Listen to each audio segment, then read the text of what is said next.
Buenos días, mi nombre es Alexa Díaz y soy parte del grupo 1 que estará exponiendo sobre el transformador. ¿Qué es un transformador? Es uno de los dispositivos más comunes que se encuentran en el sistema eléctrico que une los circuitos que están operando. Estos se utilizan comúnmente en aplicaciones en donde hay necesidad de transformar un voltaje de corriente alterna de un nivel de voltaje a otro. Entre los principales tipos de transformadores podemos destacar el transformador monofásico, que es un dispositivo eléctrico diseñado para transferir corriente alterna o tensión de un circuito a otro por inducción electromagnética. Un transformador puede diseñarse para subir o bajar tensiones. Estos por lo general tienen una larga vida útil si se trabajan en condiciones normales. También es un componente electrónico que transmite energía a un circuito a otro sin modificar su frecuencia. Termina su aplicación a través de una inducción electromagnética que básicamente se compone de alambre inductivo y un centro cubierto de acero que ayudan a transferir energía eléctrica. Y estos fabricantes de transformadores ofrecen una gran variedad con el fin de cumplir los requisitos solicitados. El siguiente punto es la constitución de un transformador, que este está constituido por dos circuitos eléctricos acoplados mediante un circuito magnético. El funcionamiento del transformador se basa básicamente en la ley de inducción de Faraday, de manera que un circuito eléctrico influye al otro a través del flujo generado en un circuito magnético. Básicamente todos los transformadores están constituidos de la misma manera, al margen de bobinas o fases que sobre él se enrollen o cómo se enrollen, o del tamaño que tengan o de la forma de su núcleo. Así pues, el transformador vamos a encontrar un núcleo magnético, un arrollamiento primario de entrada y un arrollamiento secundario o de salida.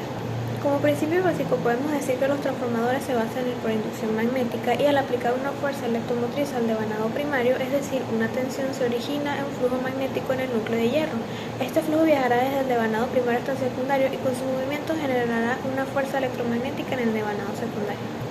El siguiente punto son relaciones fundamentales de un transformador, pues en un transformador la relación de transformación es el número de vueltas del devanado primario dividido por el número de vueltas de la bobina secundaria. La relación de transformación proporciona el fundamento esperado del transformador y la tensión correspondiente requerida en el devanado secundario.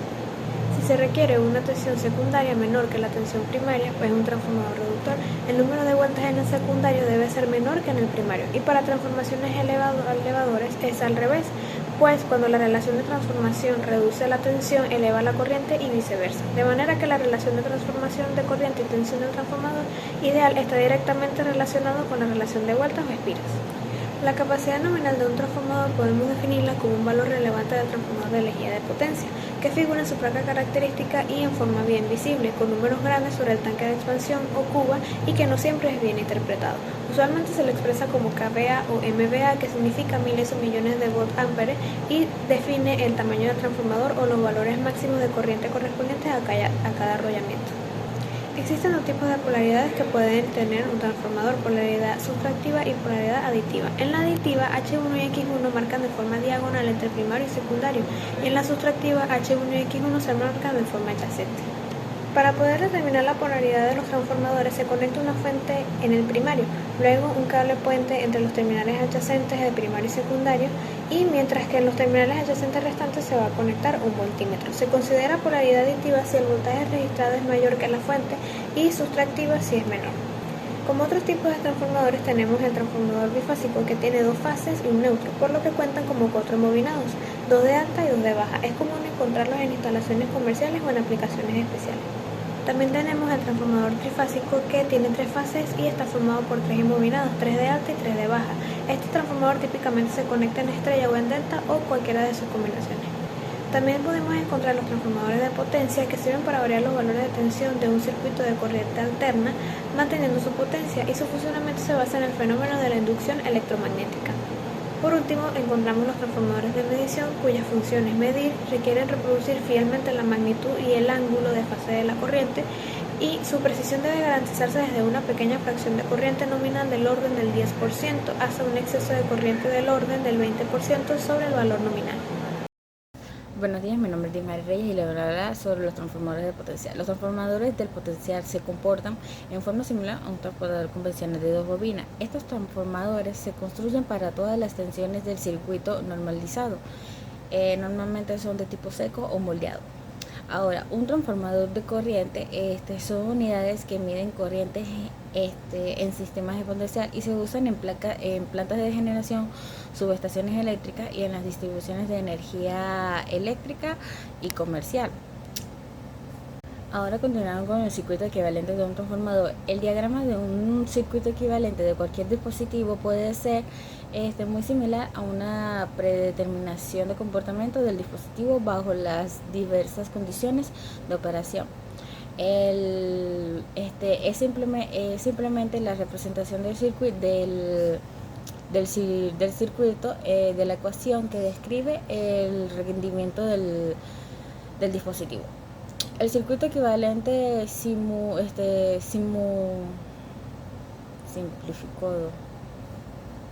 Ahora continuando con el punto de circuito equivalente de un transformador. El diagrama de un circuito equivalente de cualquier dispositivo puede ser muy útil en la determinación del comportamiento del dispositivo bajo las diversas condiciones de operación.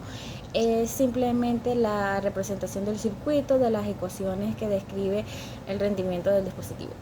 El circuito equivalente simplificado de un transformador se dibuja representando todos los parámetros del transformador en el lado secundario o en el lado primario. Ahora vamos con el ensayo, ensayos a circuito abierto y ensayos a cortocircuito en un transformador. El circuito abierto y la prueba de cortocircuito son realizados para determinar los parámetros del transformador, como su eficiencia, su regulación de voltaje, constantes de circuito y entre otros. Estas pruebas se realizan sin la carga real y por esta razón se requiere mucho menos el potencial para la prueba. El circuito abierto y la prueba de cortocircuito pueden ser un resultado muy preciso en comparaciones con la prueba de carga completa. Ahora, con la prueba de circuito abierto, el propósito de esta prueba es determinar la corriente sin carga y las pérdidas de transformador debido a que se determinan sus parámetros sin carga. Ahora, con la prueba abierta, con la prueba de cortocircuito, las pruebas de cortocircuito se realizan para determinar los siguientes parámetros del mencionado transportador, que se dice determinar la pérdida del cobre en la carga completa y la resistencia equivalente, la impedancia y la reacción de fuga, son conocidas como las pruebas de cortocircuito. Ahora con el transformador ideal, se considera un transformador ideal aquel que no hay pérdida de ningún tipo. En la práctica no es realizable, pero es útil para comprender el funcionamiento de los transformadores reales. Estas son las condiciones que deben considerarse para un transformador ideal. Número 1, los devanadores primarios y secundarios que tienen resistencia cero. Está el flujo producido por los enlaces del devano primario con el devano secundario sin ningún flujo de fuga. Y por último está la despresión de las pérdidas transformadores, es decir, las pérdidas del núcleo o del cobre. Ahora continuando con los transformadores reales, en la práctica un transformador ideal no es físicamente realizado. Los transformadores reales se diferencian de los ideales por los siguientes aspectos. Los arrollamientos tienen resistencias eléctricas y capacitadores parasitas. En el interior del núcleo hay corrientes parasitas. En el ciclo magnetización consume energía debido a la histeresis magnética. La permeabilidad magnética del núcleo depende de la frecuencia y entre otras cosas. Ahora con el rendimiento de transformador, el rendimiento de un transformador como de cualquier otra máquina viene dado por la relación entre las potencias útiles y absorbidas. las pérdidas se obtienen mediante los ensayos de cortocircuito y de vacío. Y por último tenemos las aplicaciones de un transformador. En Canadá existe un transformador en la planta generacional de Limestone. Hay varios diseños de aplicaciones específicas eléctricas que requieren de una variedad para tipos de transformadores, aunque todos comparten las mismas características básicas de los principios del transformador. En el proceso de fabricación se realizan algunas modificaciones a sus propiedades eléctricas para ciertos requerimientos de instalación o aplicaciones específicas. Así que muchas gracias y lo dejo con mi compañera. Los autotransformadores. Un autotransformador es una máquina eléctrica de construcción y características similares al autotransformador, pero a diferencia de que solo posee un devenado único alrededor de un núcleo ferromagnético. Su funcionamiento es que, al igual que un transformador, un autotransformador funcionan basado al principio de un campo magnético variante en el tiempo, por lo cual no puede ser utilizado en circuitos de corriente continua. Ventajas y desventajas. Ventaja, tiene menor coste de reparaciones, tiene menor coste de refrigeración, tiene menor coste de la unidad de recambio. Sus desventajas son que suelen costar más, suelen pesar más y ocupan más espacio. Las aplicaciones de un autotransformador se utilizan para conectar máquinas fabricadas para tensiones nominales diferentes a las de una fuente de alimentación. Por ejemplo, los motores de 480 voltios conectados a una fuente de alimentación de 600 voltios. Buenas tardes, mi nombre es Giovanni Chirino. Yo pertenezco al grupo del tema número 2. Mi tema a tratar es de bancos de transformadores. Un pequeño concepto sería que es un conjunto de 3 transformadores o autotransformadores conectados entre sí.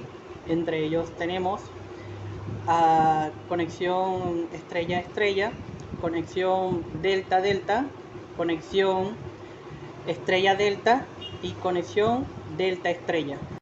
Bueno, a continuación hablaré sobre las conexiones estrella-estrella. Es un sistema YY balanceado, también conocido como conexión estrella-estrella balanceada. Es un sistema trifásico con una fuente balance conectada con Y y carga balanceada en Y. El sistema que contribuye a una red trifásica estrella-estrella YY con 4 conductores. En su ventaja podemos encontrar el número de secciones de conductores, favorece a la resistencia mecánica a los esfuerzos del cortocircuito. En su desventaja podríamos encontrar los voltajes del tercer armónico, son grandes debido a la línea del circuito de magnetismo del hierro. En el segundo podríamos encontrar los neutros negativos, son muy inestables, al menos que sean sólidamente conectados a la toma de tierra. En la siguiente podríamos encontrar la conexión estrella-triángulo. La conexión de estrella-triángulo o arranque de estrella-triángulo, un método de conexión más utilizado para el arranque de tensión reducida o un motor trifásico empleado para reducir la intensidad de consumir por el mismo durante el arranque. Ventajas y desventajas. Dentro de sus ventajas podemos encontrar el neutro del primario que se mantiene estable por el segundo del triángulo. El segundo es estable con respecto a la carga equilibrada debido a la delta redistribuida en cualquier desequilibrio que se presente. En sus desventajas podemos encontrar que no se puede disponer de un neutrón o secundario para conectar en la Tierra o para distribuirla en 4 cables, al menos que se disponga de un aparato auxiliar. En la segunda de la desventaja podemos encontrar que un defecto de la fase que hace que no puedan funcionar la unidad trifásica hasta que se le repare. En la tercera podemos conseguir la conexión de triángulo-triángulo. La conexión delta se obtiene cuando los extremos opuestos de tres resistencias están conectadas junto. En otras palabras, al final de cada resistencia, la conexión de comienzo de la otra resistencia de los tres cables salen de la junta de la resistencia. Ventajas y desventajas podremos encontrar. Dentro de sus ventajas, no tienen desplazamiento de fase. La segunda sería no tienen problemas con carga desequilibrada o armónica. En la tercera podríamos encontrar que se pueden quitar un transportador para mantenimiento o reparación de la que queda en funcionamiento con dos transformadores para que transformadores, pero como banco trifásico. En sus desventajas podemos encontrar que cuando las cargas están desequilibradas, los voltajes de la fase de transformador como pueden desequilibrarse bastante. En la segunda podemos encontrar que no dispone de salida de neutro, tanto como en el primario como en el secundario, con las siguientes limitaciones de su utilización. En la siguiente podemos encontrar conexión de triángulo estrella, con el arranque de estrella triángulo. Perseguimos reducir la corriente en el momento del arranque para alimentar la tensión menor. Con la conexión estrella UN entre raíz de 3, con ello se sigue que la intensidad baje a la tercera parte de la intensidad de la mitad que produciría de un arranque en directo. Ventajas y desventajas. Dentro de sus ventajas encontraríamos que no presentan en su voltaje de tercero armónico. Su segundo sería que es muy útil para elevar el voltaje a un valor muy alto. El tercero podríamos encontrar que al producirse un desequilibrio de la carga no motiva asimetría del flujo por producirse un reparo entre tres columnas primarios. Y dentro de sus desventajas encontramos que la falla de una fase deja fuera la operación al transformador. Entonces, dejando esto en cuenta, que estos son mis puntos a tocar. Muchas gracias por su atención.